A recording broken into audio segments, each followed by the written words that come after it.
makina. Ito po ay 20, ilang year to? 2019 model.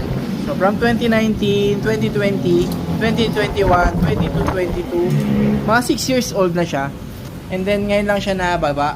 So sulit na rin yung 6 na taon na ginamit ko siya. Alam mo kung bakit?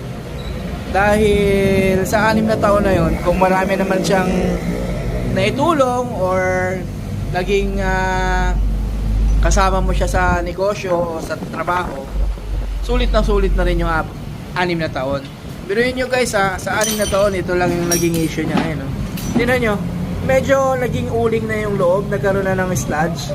Yan, dahil napabayaan, actually hindi naman siya napabayaan sa change oil, napabayaan lang sa maintenance ng intake.